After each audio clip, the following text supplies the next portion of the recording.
CM Punk's a champion again. We're blowing kisses to all the haters. Fuck you. Let's go.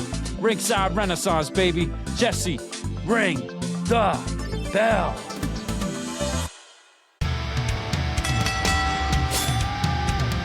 You are now listening to the Ringside Renaissance Wrestling Podcast.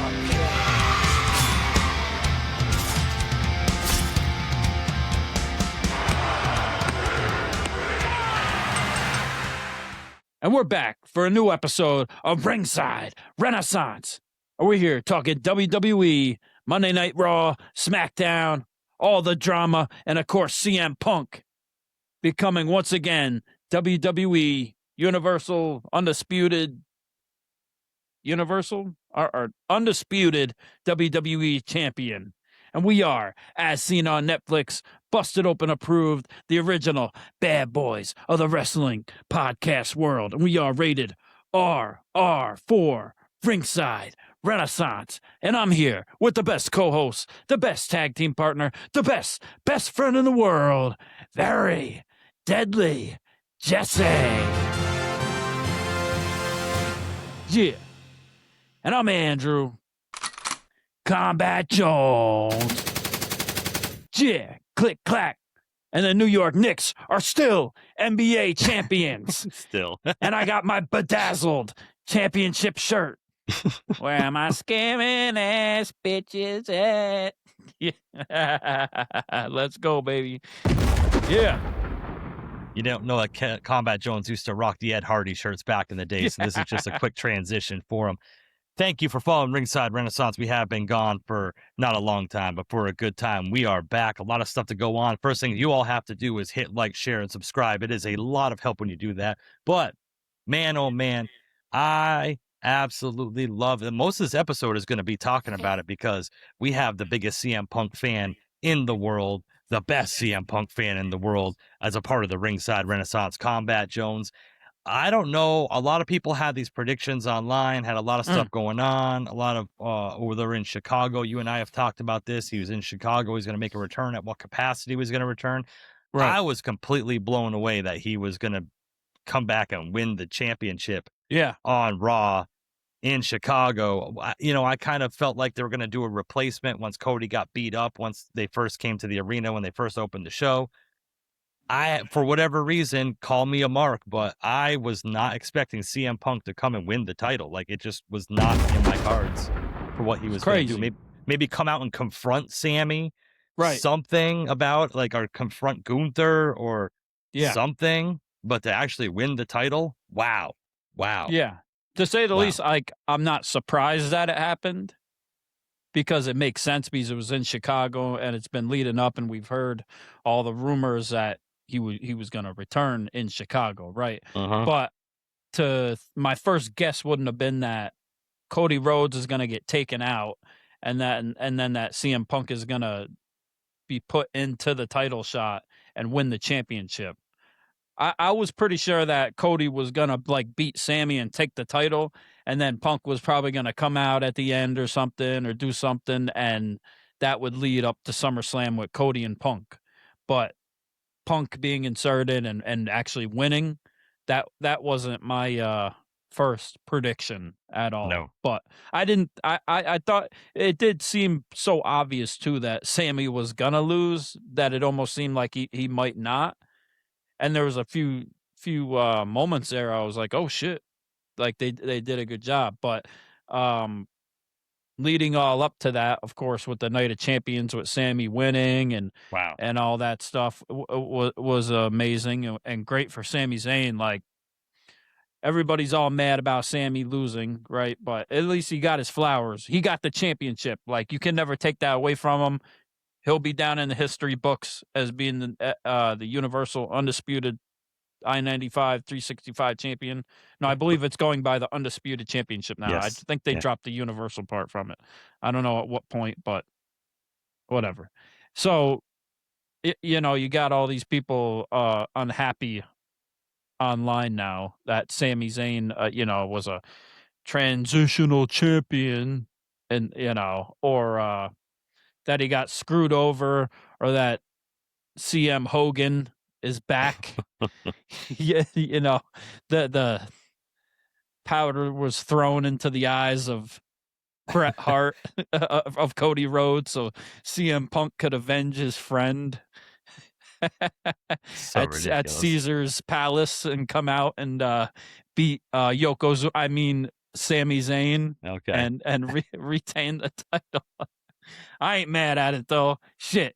All them people were all just haters. And then you seen all the people online talking about it too, all the different superstars posting about it, which was hilarious, which is like I hope like a lot of it is a work, because if not, like you're kind of like pulling back the curtain a little too much if you're that pissed off. But I would assume like the Kevin Owens and the Drew McIntyres and them people, it's they're talking shit because it's a work, because it's going to lead to something. And of course, Sammy and KO, Kevin Owens, had like that great moment too, after he had won with Becky Lynch and all that. And then we had Sammy driving through Montreal with the title. So he got some time to celebrate with it, regardless. If we're comparing it to WrestleMania 9 with Hulk Hogan, I mean, at least Sammy got the title for 9 days. Yokozuna got it for like 9 seconds. So, I mean, it's just, you know, what are we going to do? I mean, it is what it is at the end of the day. Sammy wasn't going to be a long-term champion. They got their moment in Saudi Arabia with Sammy winning the title. A lot of people thought it was going to be at WrestleMania. And for all the people that like threw an absolute fit when Sammy won, and they were like, oh, Sami Zayn, the champion, what the hell? They were equally throwing a fit when he lost the title. So I just don't really understand it. I'm curious to see if CM Punk comes back as a heel for all of this. Like, it's possible. Kinda... With the merch, it's showing it a little bit too, I guess, with a throwback with it. But I guess we'll have to see how he dresses Cody and all that. But Sammy has also seemed like he's jumping off the deep end with it too, because he did like a great like after match promo where he's just like crying and crazy and beside himself and freaking out. And you got the fans seeing him backstage and flipping him off, and they're flipping each other off, and he's pissed off. Like it was great. It was a great lead up. I thought the beginning of Raw, just to skip to the beginning of Raw from SmackDown, because pretty much everything that happened there with Jay and Cody was pointless in my book. I mean, as far as like Jay's concerned, like I don't see what that has to do with it now. And we had got all that for what, right? Yeah, I mean, technically Jay should have been the number one contender if Cody couldn't compete. But I mean, it's wrestling. Yeah, I mean, and Jay was just, just got squashed pretty much at the King of the Ring. To Obafemi, which it makes sense, because if it had been Javon Evans, Obafemi would have won. So at least with Jay, he was like, maybe somebody will get involved or something. But nope, he screwed up. He ain't on Roman's level. Roman ain't surprised. why? How could you tell if he wasn't surprised? He doesn't show up, apparently. That's true. So. He doesn't show up. Yeah. So, but the way Raw started was good with Sammy showing up in his convertible with the belt, music blaring, happy as hell. I thought it's been great what he's done on social media, like I said, and driving around Montreal and everything he's done. Like with the 9 days that he had the title, he made the most of it online and with everything that he kind of did, I thought. And then him and Cody getting each other's faces, and then Gunther shows up and completely takes Cody out right away, puts him through the table, and gets in Sammy's face, which could lead to something down the line too, and tells him he's coming for him. And just so happened perfectly that Cody had got put through the table on the other side of, sort of the garage, and perfectly Cody crawls into where the car door was just happened to be left open by Sammy, and Cody just, perfectly crawls in between the car and the car door, so Gunther can kick the door right in his face and leave him a bloody mess. Like, perfect timing. Like, crawling on my shit, and Gunther is the heel. Oh, yeah. Love it. Loved every minute of it. It's just so ridiculous. It's just what makes wrestling so ridiculous. Wrestling. It's just stupid. Like, I'm gonna crawl right in between the car and the car door after I just got put through a table. Why the fuck not? This is the safest place for me. Right this here. is the best place to be. Yeah. Like, hey, isn't that the rampway? That's had some like significance in the past. Yes. I don't know. I don't 100% remember where I saw it. Was that maybe when the DX invaded Nitro, like that rampway? There's something with that rampway. Let us know in the comments, because where Sami drove through, like it was like that looks so familiar. It looks so in Chicago. Oh, yeah, okay. I don't know where the significance of that arena. I'm dumb. I'm a mark. Sam's on wrestling. Please help us out. But that entrance ramp looks so familiar and so like iconic. Right. That it was like there's something to do with that. But I think, there's probably been a lot of spots filmed there, amongst other places. And it is one of the bigger wrestling cities and arenas that they, have and crowds. So, yeah. Oh, you know what that was? That was that where they came in from the Backlot City Brawl from Gold Dust and Roddy Piper when they fought in the Hollywood and then drove up to the arena? I think so. Was it in Chicago, though? No, that wasn't Chicago. Yeah. Chicago. And I think the DX one was like down south. It wasn't like Florida or something. For some reason, I'm thinking like palm trees or something, and they're like going down into the thing. But the whatever it's called, the Rosemont Horizon, or wasn't it? That's the name of the arena. It's not the United Center, right? It's the other one there, but that's the one that they were at in Chicago. Yeah, but it is known for like that, for the garages and stuff, and rightfully so with CM Punk coming out, the way he did, remnant pause. He got dressed at home. Yeah, he just walked down the road 15. Yeah, I'm gonna take a stroll down the road. I'll be right back, AJ Lee. But hey, all things considered, they put on a good match too. Like, I mean, it wasn't just like you said, there's a little bit of like a seed of doubt. Like I was like, as I was watching, I was like, there's no way CM Punk's going to lose in Chicago, a title match, his return match to WWE since WrestleMania. Like there was a lot of things that's like, okay, this is CM Punk's night, but the match itself was actually like pretty fast paced, high impact. I like Sami and Punk against each other in the ring. They, what was it last year? Was the Elimination Chamber qualifier, I think. Yeah, they had a great match then too. Yeah. And they were able to kind of recreate it and then do some different stuff too, which was great. And Punk coming out and like he coming out from the garage and everything, and same garage that Drew McIntyre had carried him through. Oh, right, yeah. At that time. So the crowd just goes nuts, and what a cold entrance, you know what I'm saying? Like what a memorable entrance to have, especially in Chicago. There's no other wrestler that is associated with a city like CM Punk is with Chicago. Right. That's why he's the GOAT, because he's the greatest. Well, I guess Danhausen with New York City right now, but again, with New York with the Knicks, but it's not. Yeah, it's not. But we'll take him. New York. New York.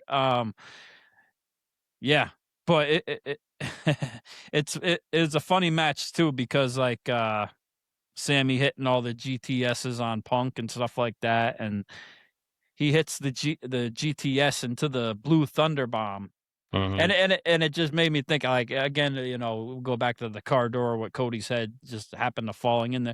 Like we have like these lead up finishers, that we always have, like certain wrestlers have them and they always hit them, but they never get the 3 count. When do you ever see them get the 3 count on when have you ever seen Sami Zayn win on the Blue Thunder Bomb? But it's like his finisher to the haluva kick, right? It just makes it all, I used to like when Stone Cold Steve Austin, like in the Royal Rumble, would stun somebody, and it's the only time after a stunner the person would stand up and like go like this, like The Rock famously like at the end. Over. Yeah. Every other time they'd flatten their back after the stunner, except for in the Rumble when they got to be thrown out, because then they stand up and stagger. But yeah, I really enjoyed it. I like the Punk with the haluva kick to the go to sleep for the championship. As soon as it happened, I messaged you. I said, we're going to get a picture of the championship in the refrigerator. Like, just the way he got out. He got up on the rail. He blew the kiss. He went up in the crowd. I said, this is just exactly the summer of Punk from 12 years ago, or what was it, 15 Yeah. years ago, or whatever it was. Yeah, So whatever 50. Yeah, and they're all saying it too. They're saying it on the commentary. Michael Cole, Corey Graves, Summer of Punk, the fridge, and blowing the kiss and everything. So it was perfect. Turned into a perfect night, and I guess exactly what WWE needs at this point going into SummerSlam. We still don't know exactly what it's going to be, but from what we've heard, allegedly with the dirt sheets online, is that they moved what they were going to do in Saudi at WrestleMania to SummerSlam as far as the matches with Seth and Roman and Cody and Punk, allegedly, if that's what we're going to get. If it is Cody and Punk, which, it makes sense. Hey, imagine if Punk like somehow got in cahoots with Gunther and had him take out Cody so he could take the spot or something like that too. Imagine Gunther and Punk teaming up to be heels on the same page. An anti-fascist and a German. It's It's Austrian. a perfect mix. Perfect Yeah. mix. Yeah. Yeah, I don't know. I heard that the White House actually called too because of the disqualification and tried to get Cody back in the match, but they wanted the match off, but they totally put it back on anyways. And Triple H's hands were tied. Still lost anyways. Yeah, his hands were tied. So yeah. I think it's gonna lean more towards like a fatal 4-way at SummerSlam. I think the way they're going with it with Sami, Gunther, Cody, Punk. In that way, that'd be the easiest way to I don't want to say Punk lose the title so quickly, but if they were going to, they could get it off him without him losing. Gunther choke out Sami or something, put the title on Gunther for a bit, because Gunther's been treading water for quite a while, and I know it's going to hurt you in your loins when I say this, but Punk doesn't really need the title right now, you know what I mean? So yeah, who would have thought that he would have lost the other title, and then as soon as he comes back, his next match, he wins the other title, and I never thought he would win this one. I the World Championship, I said, okay, yeah, there's a chance I could see him doing that, but to be able to come back and win both now at this point, and it seemed like that's something that they had been planning, obviously, with how the events have led up to it, for a little bit of time now, it would make sense. So, yeah, it is what it is. And Punk is jacked as a motherfucker too. Like, not straight edge anymore, huh? No, he been hitting the weights with Chad Gable and all them in the gym. Allegedly. Yeah. Been drinking that juice with El Grande Americano, Chad Gable. Yeah. Hey, we have parallels because El Grande fights people in elevators and Punk fights them in lobbies. But yeah. Oh yeah, and Jack Perry, out of all the people that had to weigh in on bullshit, of course Jack Perry's dumbass had to say something online, which I don't understand what his opinion means just as much as mine, if not less. Yeah. Because I'm a real wrestling journalist. We know people. Yeah, we know people in the business. We know people. Yeah. I'm more over than he is on X with 1,000 followers. Yeah. That's right. And his stupid opinion, nobody asked for your opinion and your opinion is irrelevant. Shut the fuck up. Go do something. Go wrestle. Because I ain't seen you on AEW. Yeah. Go get in your bus. Yep. But yeah, hey, moving on a little bit from that though, when Raw started out, Seth Rollins came out, man. I like Seth, and I know we made a lot of fun and jokes about what he wore to the ring and all the different stuff, and the flamboyant outfits and everything else, and whatever it is, what it is. But dude, just the trench coat with the black dress shirt and pants and tie. He looks badass, bro. I'm not, I'm not, no, it's whatever. Better. It's a better look for Seth. He looks like he means business. You know what I mean? It's hard to take somebody seriously when they're wearing frills and everything else. But when he comes out dressed like that, he looks like he means business, and he looks serious, and he looks like a true threat. And he started burying Roman Reigns in this promo, and I said, man, he's really putting it to Roman Reigns just for subsequently LA Knight to come in out of nowhere and bury both of them. Like bury both of them. And the week before, we already had Seth and Roman in the ring. Yep. You know, and he kind of buried them then too. And then he gets to come out, unfortunately, and does a good, decent promo. The problem is, like, everybody's just expecting CM Punk to come out and chanting CM Punk. And the thing is, they start chanting CM Punk, and he doesn't. He acknowledges them. Yeah, he says something, but he doesn't say anything else. Then they start chanting Roman Reigns, and he says, well, unfortunately, Roman Reigns ain't here. And I said, oh, he never said CM Punk wasn't here. Mm-hmm. Yeah, so there we go. But yeah, unfortunately, it's just not a great time and place for him with it. And like, it's a good rivalry. I like it, but it's kind of pissing me off too, because it's like, do we really think Seth Rollins is going to beat Roman now? After all the things that he said that Roman has to beat him to validate himself. Like, he's just setting up the alley-oop for Roman to slam dunk it, you know, at SummerSlam at this point. So it's like, ugh. And how many times have we seen these guys go back and forth? Like, Seth is pretty much like gaslighting Roman to a certain extent at this point and trying to play the good guy, that he was the bad guy of sticking the chair in his back. But to his defense, like, he did paint a good picture and had a good argument as far as how they push Roman to be the one, and Seth has always been a better wrestler, and Roman can't wrestle his way out of a wet paper bag and has had to been pushed, you know, unlike Seth, where he was that 10-year-old, 5-year-old. I can't tell the difference between a 5 and a 10-year-old kid in the audience. I'm sure Trump can. Yeah, exactly. Yeah. Hell yeah. Oh, man. But yeah, you know, like I said, I mean, it is what it is. Like you said, I mean, I think it's just a whole build up just to have Roman validate himself with this. And at the end of the day, I still think it's going to be Jacob Fatu that ends up dethroning Roman Reigns for his first title. They might push that all the way to WrestleMania next year with the whole bloodline story, have Jacob Fatu win the Royal Rumble.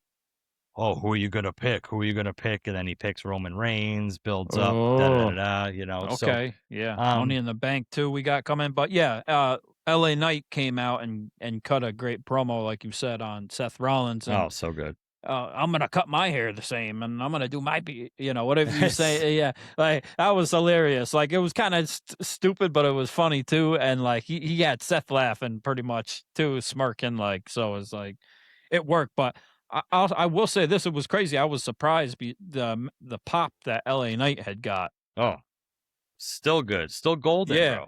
Still golden. Because it's like it came back, though, because he had kind of like dulled down a little bit with the crowd. It seemed like over the last year, here and there at some parts, you know, especially, you know, going way back to when he was actually wrestling against Roman for the title, you know, the bloodline and stuff, when he was like really, really over, and people were saying that he got buried and didn't get his chance, you know. But it just goes to show, like, you just got to stick with it. Like people been saying about Sami this whole time, like, and he finally had got the title, you know. Maybe LA Knight can get the title now, even for a few days. Like, what's crazy is you'd have to go back and watch Raw again. And I'm not going to sit here and say for sure it happened, because I'm just talking out my ass at this point. But I would probably say close to it being true that the only wrestler that was in the ring that the crowd wasn't starting a CM Punk chant during was LA Knight. They were chanting LA Knight the whole time.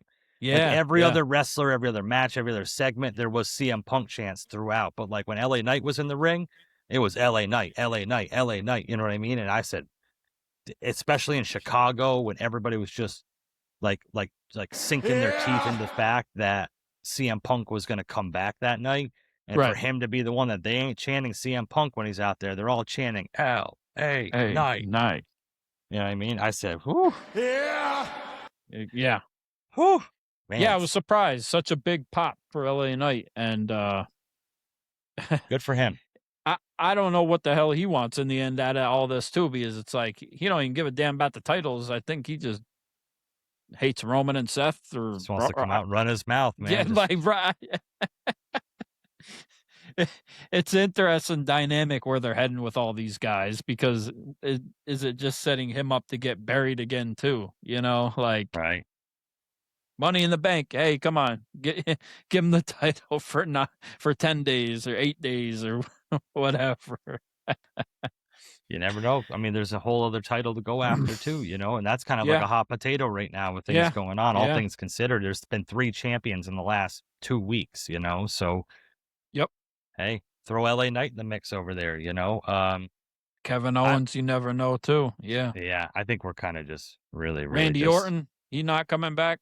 Maybe for Royal Rumble or WrestleMania or something like that. he's just chilling at this point. What was the point of him punting Cody after the match at WrestleMania just to disappear for months on end afterwards? Like, I really think they should have, if they weren't going to build on that, just not even have it happen. Like, I mean, Cody really took it in the fucking teeth for that one. Just Took it in the teeth. Nothing. Yeah. Well, the eye, I guess, but. And then the next night, we really understand the point of why Punk had came out and talked to Cody and said, you never know when a championship opportunity is going to just fall out of the sky into your lap. Uh-huh. Do you think they were planning that all the way that far back to there for what happened in Chicago for Punk to win the belt? Or was it just kind of like an open plan, like that it will happen sooner or later, but not necessarily just specifically this past Monday Night Raw?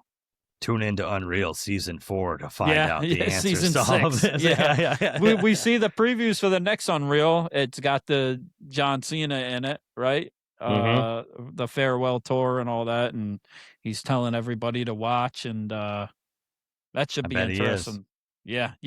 I bet he's not going to tell people not to watch. I mean, Watch Little Brother with Eric Andre on Netflix. It's funny. Oh my goodness, how many times are going to have an ad for that during Unreal? Yeah. Yeah, I don't. You know, it just.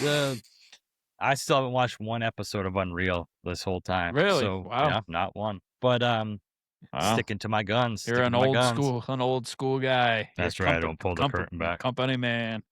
Even though we got all of our connects we talk to within the business now, I just don't release them on the podcast. We don't release our sources. We're like Stephen A. Smith. Like we have sources. You know, we're like Jeremy Corbell. We have our sources, but we will not. You know, just trust me, brother. You know. He's actually a friend of ours. Yeah, exactly. I actually have a friend that, you know. Shout out Jeremy Corbell. He's turned into a grifter.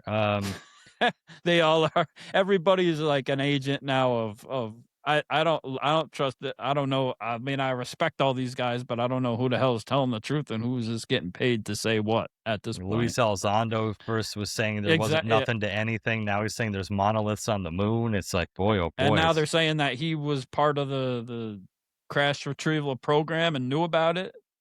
Yeah. Was it Jay Stratton supposedly said he was part of it or something? Jay Stratton's book's coming out in October, his personal memoirs. I can't wait for that one. But I'm just starting to go back to Tom DeLonge, and whatever he said was probably right. And then he got silenced, and they were trying to use him, and then they decided they weren't going to do that because of the election and all that other shit. And well, they put him in a skiff. They put him in a skiff and they said, what do you know? Well, no, they just told him, what do you know? And he just spewed out everything that he knew. And they're like, oh, that's nice. You know that. It's all classified now. You can't talk about it. Yeah. And he's like, I guess I'll go back. I guess I'll get Blink 182 back together now. Yeah, why not? Yeah. Fuck, I got to do something.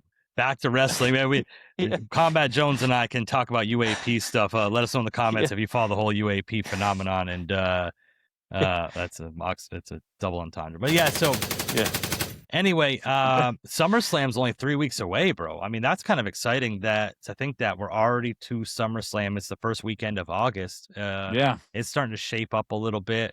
Obviously, we got Seth Rollins and Roman Reigns. We got this debacle going on with the undefeated championship. I can't wait to see Cody's face when he sees Punk with the title and to see what he's got to say. You're holding something that's mine. I know what I want to talk about. Obafemi and Brock Lesnar in a Hell in a Cell, which a lot of people are assuming is over Brock Lesnar's retirement match. But yeah, man, dude, we got new tag team champions on Raw. Like, but I was a little bit confused last week when Paul Heyman was kind of like blowing off Austin Theory and kind of just like pushing him to the side. And this week he's blowing Austin Theory and telling him, if you got some gold, then I'll stay with you. And Maxine Dupree's also blowing Austin Theory too. Allegedly. I mean, the kiss looked a little realer than Dom and Liv's kiss. Dom's kiss. Sure. Yeah. No, I thought it was like rumors backstage like weeks leading up that they were together, right? Yeah. So but I guess it all makes sense now, or if they were just leaning into it because of that. Just I just don't know her cunnilingus habits, or if Oh, gotcha. Yeah, she's involved in such ordeals. But but maybe over the pants handies. But so I'm a little bit upset that Bron Breakker's kind of reduced to this tag team role right now, because I really thought he was going to break out of the vision as being like a top single star. And because of the injury to Logan Paul and Bronson Reed, and we've talked about this at nauseum, and the vision just being cursed and everything else, he's kind of been reduced to like a tag team champion now. And I'm not trying to take away from the tag team championships, but Bron Breakker's a single star. And I'm a little bit bummed out to see that, but it's cool to have some gold around their waist and see that they are progressing forward with this Vision storyline, regardless of not even having Seth involved in it anymore. So like their direction's a little bit lost. I don't know if you saw pictures of Bronson Reed online lately, but he's looking pretty damn jacked. Oh, is he looking jacked? He gonna come back too? Yeah, that should be interesting to see where he fits in with all that. Yeah, I personally didn't understand or see the point or like get any hype about the, I don't want to get canceled, but the Street Profits winning the title, like, or anything, like just randomly and coming back and doing that and being part of the whole thing. Like, I don't. Yeah, I think it's because of Logan Paul's injury. They didn't know what to do because. Yeah, they had to bring somebody in it. And they could wrestle. Montez Ford is great too, but it's just like. Well, they were teasing their breakup. Yeah. They were just like really heavily teasing their breakup. Then all of a sudden they're buddies again. A while ago. Yeah, exactly. Yeah. But. You got to do damage control because Triple H don't like promoting certain demographics, so That's heard right. They got another call from the White House saying, you might want to revoke that and get this tag team back together and get them back in there, just to have them lose anyways, because that's the right thing thing to do for business. Yeah. Agent Orange that runs the nation likes the skinhead appearance of Austin Theory and trying to start another war over a soccer game. Jeez.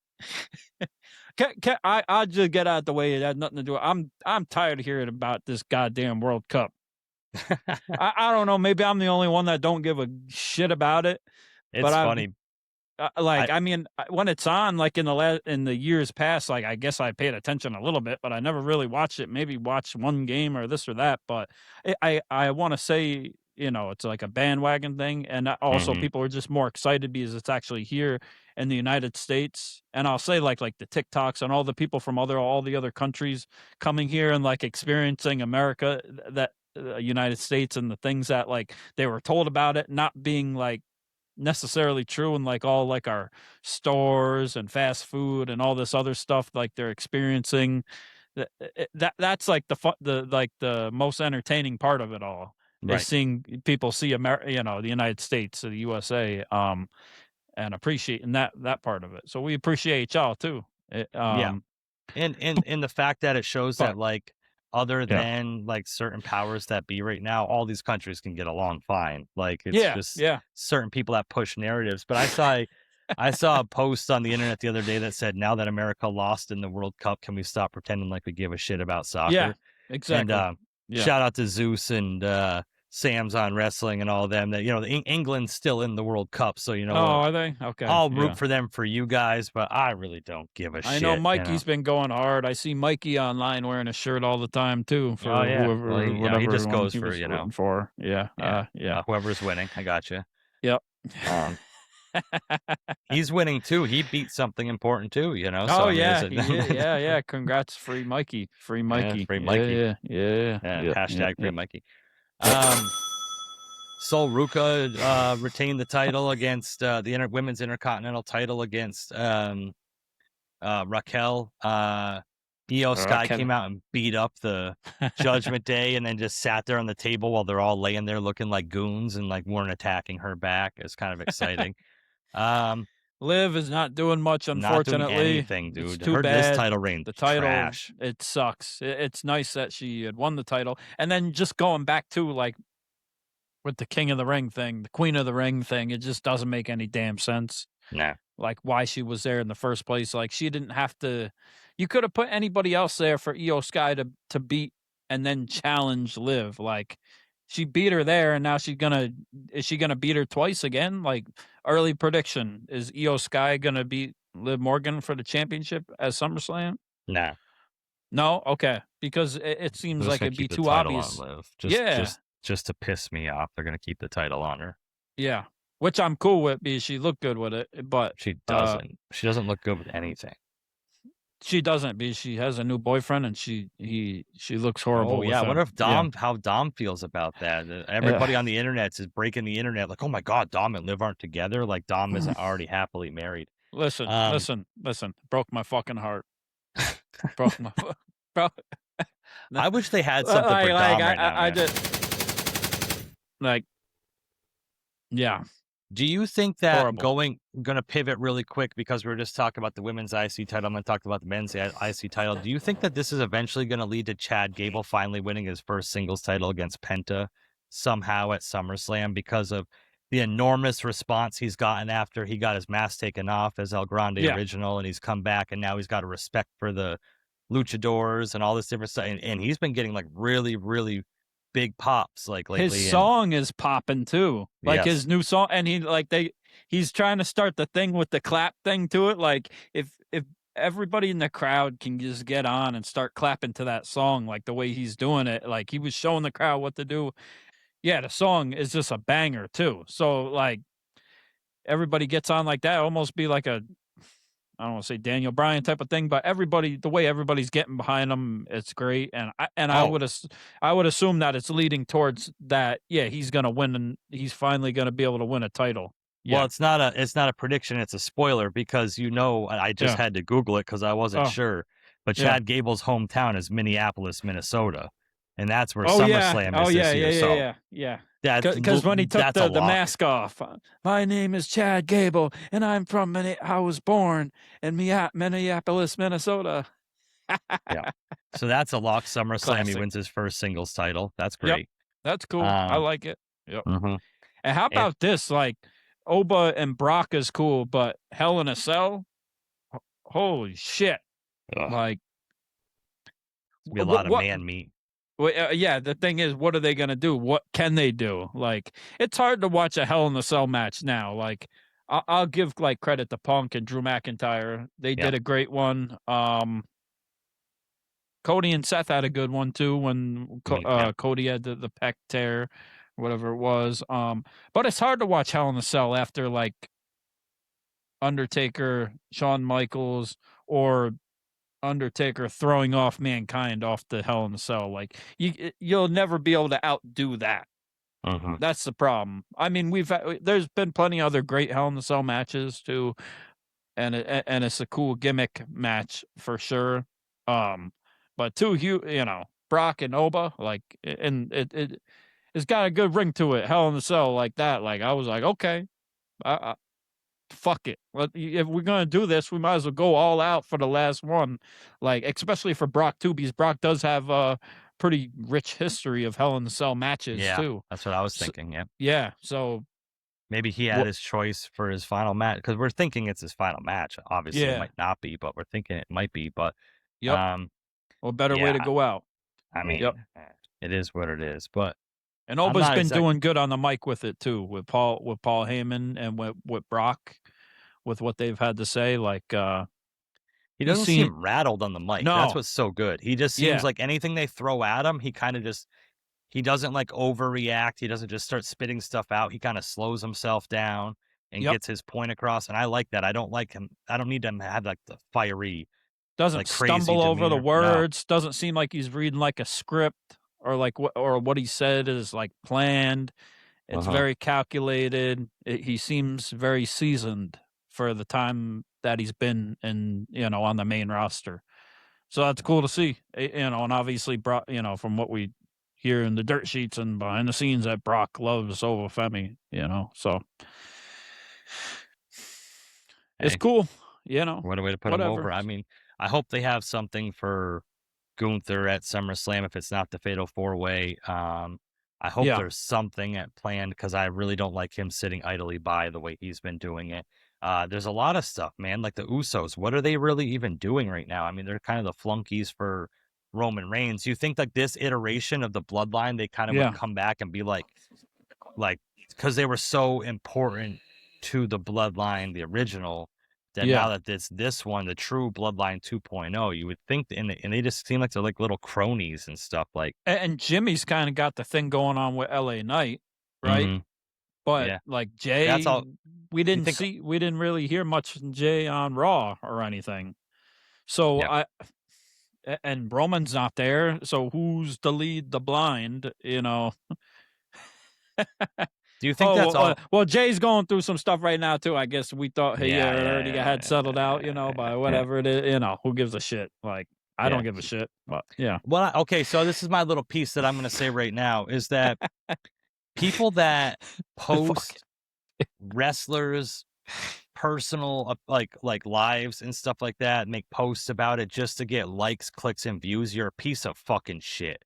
Like you're gonna make a whole graphic about Jey Uso getting divorced and like post all these different things just so you can get 500 likes and new followers and shit. You're a fucking piece of shit. Like I can't get any other engagement and interaction with people on social media besides like preying on the downfall of somebody else, like a personal thing that's going on in their lives. So I'm just going to make a cool graphic about this and write some stupid caption to get engagement. Like, go fuck yourself. Like, I cannot stand seeing that shit on the internet. Same thing with that little girl. Did you see the tragic story about the little girl that passed away? with Charlotte Flair, the Charlotte Flair fan, and like Yep. RIP to her and stuff like that. And I'm really not trying to bash her in any way whatsoever, but the people that are making posts about that just to get like engagement farm and stuff, like you're preying on like the downfall of a poor little girl that died, like you're a piece of shit. Like I cannot stand let Charlotte talk about it, media. or who or whatever. Like I mean, I remember seeing stuff about it at some time, or like seeing them together, but like I didn't really know much about it, you know, respectfully, you know, but yeah, but it's like these people don't care about that girl. They're just trying to get No. more engagement and clicks and likes and comments and everything else on social media off from like a tragic event. And like I can't stand that shit, man. Like that's why I try to stay away from social media a lot of times because like all I got to do is like post that my gets me so dong, angry. you know. Hey, if we get 1,000 likes on this video, Kombat Jones will post his dong on X. OnlyFans. Yeah, but I mean, you know, like I said, everything's shaping up with W. I don't mean to get off on that tangent. Oh well, Jey Uso, if he could go on Twitch and stream, he would be the Jaylen Brown of the WWE. That's true. Yeah. Oh, I'm sorry. I thought you meant Jalen Brunson. I'm sorry. Jalen Brunson. Oh no, yeah. But Jaylen Brown, you know, outspoken, wants to go on and talk what's going on. Like Jay has no problem going on Instagram and leaving little hints in his stories to tell people to shut the fuck up, or like he's good or whatever. You know what I'm saying? Like you don't give a damn. Like he's been going through this shit for how many months now, probably, right? Or years and whatever. And he winning that life. He probably happy, and he's happy. Like he said, like leave him alone. Like who you got? Jada Parker, anyways, too. Like he's moved on and living his life. Like we don't know what's going on behind the scenes and like the timeline of stuff. And even if we do, it's none of our fucking business, anyways. Right. And you know he would go on Twitch and talk about it, except for he doesn't know how to talk. So yeah, he would have to stand there and make he'd have to stand there and make weird faces while Jimmy does all the talking. So that's probably the best way to go about it. But yeah, he won't get no free rides on Roman's MAGA private jet around anymore, and he'll have to revert back to driving around in the cars with the rest of the boys. It does bum me out a little bit about Roman Reigns being like part-time and like, you know, not being there in Raw whatsoever, because there's less exposure to Jacob Fatu now. And if you want if you're trying to push Jacob Fatu as the guy and him kind of be the underneath guy, that's, you know, he shouldn't be under the thumb of Roman Reigns, but he has to be. And like this whole struggle that has with his morality and everything else, like it really hurts Jacob Fatu to have him not exposed on TV because Roman Reigns isn't on TV. And I kind of don't like what they're doing with that, because it just takes away from his aura and his presence by just having him not there because Roman Reigns just isn't selected for that date. Yep.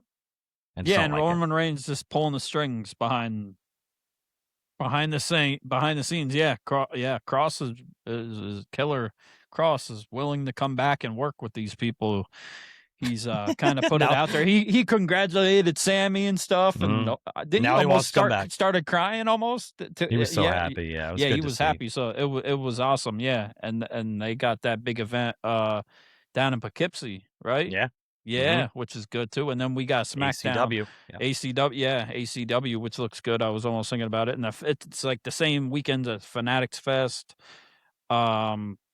We got Saturday night's main event, and then that same weekend is SmackDown in Albany too. So it's like a who's who of what the fuck am I gonna go to now? Because I don't know. Like, and I'm going to Boston the following weekend. It's like, are you? Man. Yeah. There's a lot of stuff going on. I'm trying to save money too, and it's like last year I went all out. It was the same time last year I was going to SummerSlam. I went to SummerSlam. I went to all these things, and this year it's like, should I go to these things or should I take like a vacation and sit on a beach somewhere in the Caribbean or something? I see all these content creators, men in their underwear. All these content creators constantly going to all these events, and it's like, man, I know you ain't got it like that. Like, come on, man. Like, I ain't trying to judge it. Yeah, exactly. Like, shout out to Busted Open and everybody. Like, I signed up through Sirius XM for the free, 2-person getaway and free flights and everything for SummerSlam. So if we win, Ringside Renaissance will be there, just to let Dave and Busted Open know, and Bully Ray and all them to take our selection, to pick my name out the hat, and That's right. We'll go. That's right. Yeah, rig it just like the president tried to. Yeah, exactly. Yeah. Yep. Agreed. But yeah, I don't know, man. I'm just overall wrestling's been kind of cool. Like SmackDown, I don't remember anything really much from SmackDown that's going on. But like, actually, shout out to Soto619 because I've been paying much more attention to AAA right now. I think that's really interesting. I mean, it's not really kind of my flavor of wrestling, but I think there's a lot of interesting storylines and developments going on down there. Damian Priest is trying to have a resurgence down there right now. I'll say how Lola Vice ain't nobody's flavor on the 4th of July. Ooh, baby, god damn. Them fireworks were popping for Damian Priest, baby, on the 4th of July. Wow. Yeah. All up. AAA, baby. Triple X. Let's go. Good for him. AEW still sucks. Not a lot of cool I was going to ask you how you feel about all that with Kenny Omega and MJF and Will Ospreay and the Bane mask. Will Ospreay and Swerve Strickland sucked. Was a terrible match. I like putting comments online and people saying that we're just stupid idiots and AEW haters and we don't pay attention to stuff. I pay attention. It's just not good. I can sit here and I can go on for an hour and a half on this show about how bad. If you watch some of our earlier videos about breaking down how and why everything in AEW is bad right now, and it just doesn't satisfy me to sit here and bash something, so I stay quiet about it. But I mean, and I don't care who wins, Kenny or MJF or Max or whatever, because like it's just annoying me, and it's so predictable again that obviously All In is in freaking London, in London England. Again at the O2, right? And is that the O2? Yeah, not Scotland, I think. Or no, or whatever. It's at Wembley. Wembley. Sorry, Wembley. I apologize, Sam's on Sam. It's at Wembley in London, and like obviously Will Ospreay's gonna win again. Like, will he beat Kenny this time, or will he beat Max? Either way, like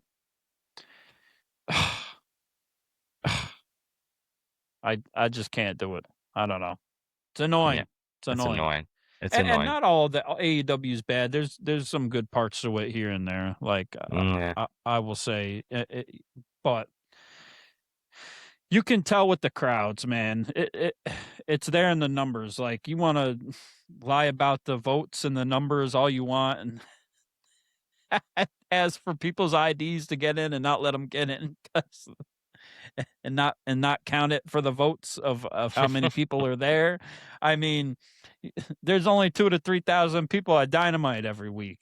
In 2019, 2020, when Punk and all that, what was there? They were sold out arenas.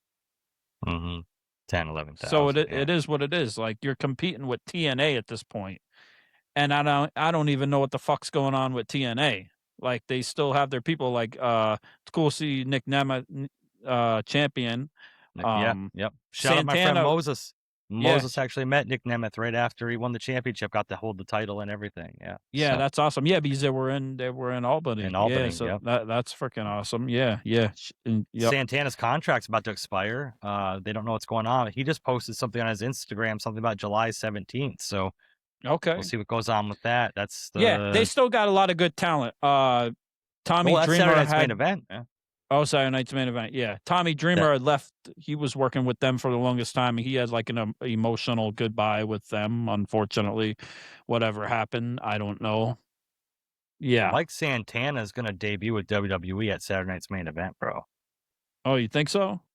He posted July 17th, which is the night of Saturday night's main event, right? And it's in Madison Square Garden in New York City. Ooh, so that's why he lost it. That's what I was thinking, like, what, because he did stuff with the title, but he didn't make a lot of noise with it.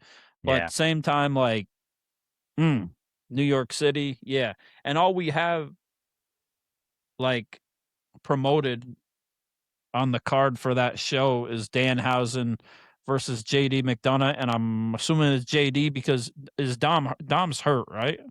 Mm-hmm. So if Dom wasn't hurt, it's kind of a shame because we would be getting Danhausen versus Dom, Dirty Dom, which would be bigger, and cool. But JD's still a great wrestler, obviously, and I think actually, and Danhausen and JD are going to put on probably a pretty good banger, and we'll see what happens with the Knicks showing up too. There's so much going on with Jalen Brunson, getting his surgery, so we got to deal with that now. But there's plenty of other Knicks that can show up and help out for him. Cat's a big wrestling fan too, we know. Fanatics Fest is that weekend. Dom's going to try to interfere, and then one of the Knicks is going to come out and help Danhausen. Yes, exactly. Yeah, because they took Danhausen's Knick jersey. Right. Yeah. So, yep. And now they've released even more merch or whatever for CM Punk with like the Knicks colors on it too, and same with Danhausen, another new shirt for all that stuff for Fanatics Fest and Saturday night's main event. So, but there's only 2 matches planned, I believe, and it's the women's tag championship with, what was it, Fatal Attraction or whatever, and Paige and Brie Bella, and then Danhausen and JD McDonough. So we don't know what else we're going to get for that. I like the people that get so butthurt that like they're not having these all-star like championship cards for Saturday night's main event. Like it's not just another televised show. Yeah. It's not like a PLE, and everybody treats it like it's a big PLE or something. It sort of is, but it's not. It's not on TV anymore like it was. They're not showing it on NBC. They're just showing it on Peacock. So it's like it's not near the same level. It's just kind of more nostalgic and cool and like a gimmicky type of something different to do on a Saturday every few months. So they might just this won't be special because it's in MSG, of course, and with the Knicks and everything. So they're gonna milk it. They're milking everything Knicks and New York right now too. So it makes sense. They might even put in like a Punk Sammy rematch just to have like a a high power match that's on. Yeah, because it is MSG. So if we're going to do something there, you might have something big. So that's what I'm trying to figure out where I'm going to go. If I'm going to go to any of these, like I'm waiting to see where Punk's going to be at with it. Yeah. So he can lose it when I go. We're going to put Combat Jones Cash App in the description if anybody wants to pay fun for his Summer of Combat here. Summer of Combat. Summer of Combat. Yeah. Just saying. Cash App, baby. Yeah. Kakronic, KAKRONIC. That's it. Send the money, baby. And if you send him money, he will send you some of his unreleased music to pay. But yeah, man, Saturday night's main event's gearing up to be good. SummerSlam's gearing up to be good. We'll see what happens with all of it. I mean, yeah, we'll see what happens on SmackDown now coming up probably tonight. SmackDown with Punk and Cody and how they address that. If Cody's even available, you know, if he's not under concussion protocol of putting his head in between, you know, that. And then we got stuff with Nick Aldis too and Gunther. So that might be your thing there too, right? And then with Adam Pearce too and the whole thing. So it's one big clusterfuck to say the least. And it seems like obviously they've moved Punk to SmackDown because he's got that belt now, and Cody's going to be there. Sami will be there, so it should be interesting to see. Cody, Sami was so happy-go-lucky, and now he's going to go full crash out and go off the deep end. Full heel. Yeah, full heel. Should be fun to see him and Cody interact too, and that whole thing.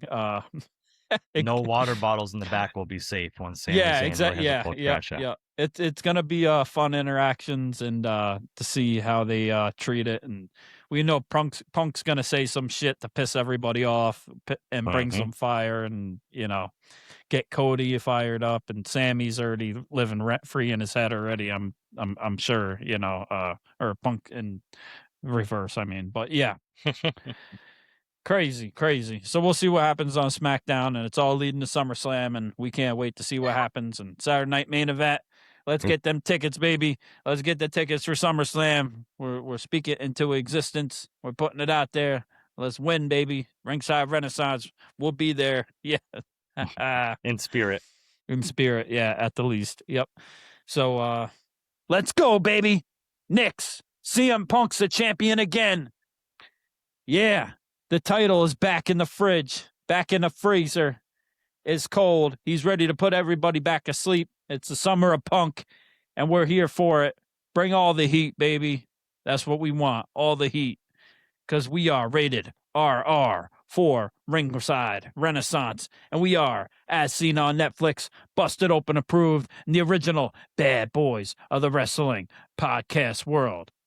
And that is the best co-host, the best tag team partner, the best friend in the world, very deadly Jesse. Yeah, and I'm Andrew Kombat Jones. Yeah, and you've been listening to the Ringside Renaissance Wrestling Podcast.